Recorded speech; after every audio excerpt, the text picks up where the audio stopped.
তো একটা ছেলে সে নেশাগ্রস্ত হলো। অনেক দামি দামি নেশা আছে আজকালকার যুগেরা, যুবক যুবক যুবতীরা সেগুলোর প্রতি খুব আসক্ত, তাকে বলা হয় ড্রাগ এডিকশন। তো এইরকম এই নেশা দ্রব্যগুলো সংগ্রহ করা যেমন কঠিন, তেমন তেমন খুব ব্যয়বহুল। তো একটা সন্তান, একটা ছেলে, কোনো এক পরিবারের একজন সন্তান, কি সন্তান এইরকম নেশায় আসক্ত হলো। প্রতিদিন সে মার কাছে অনেক টাকা দাবি করে। মা তার দাবি পূরণ করতে করতে করতে করতে একবারে নিঃস্ব হয়ে পড়লেন। যখন আর টাকা দিতে পারেন না, তখন সে কি করে, পরিবারে বাবা ছিলেন না, তো যখন মা টাকা দিতে ব্যর্থ হন, তখন সাথে দাতব আংটি উত্তপ্ত করে মায়ের শরীরে সে চাকা দেয়।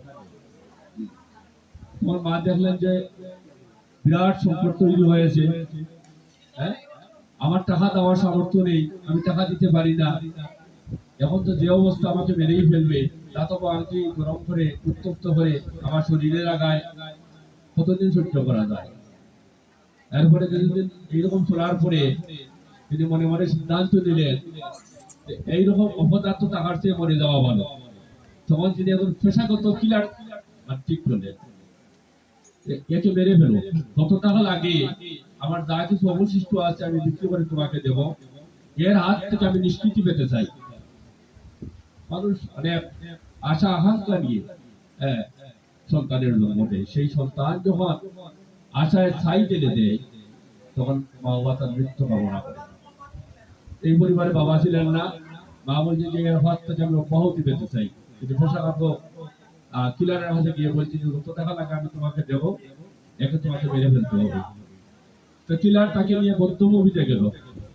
বদ্ধভূমি থেকে নির্জন জায়গা, বদ্ধভূমিতে মাও ঘুরে দাঁড়িয়ে আছে, বদ্ধভূমিতে নিয়ে গিয়ে তাকে গুলি করলো।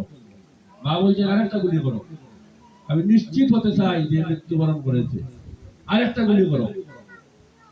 কোন পর্যায়ে গেলে সন্তানের ব্যবহার কতটা খারাপ হলে মা এহেন আচরণ প্রদর্শন করতে পারে, চিন্তা করে দেখুন। আমরা সবাই ভগবানের সন্তান, আমাদের পরিচয় কি, না আমরা ভগবানের সন্তান, অমৃত সুমিত্রা আমরা ভগবানের সন্তান।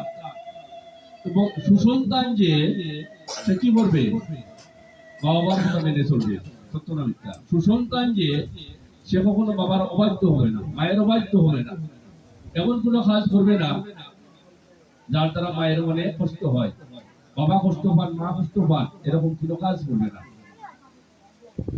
তো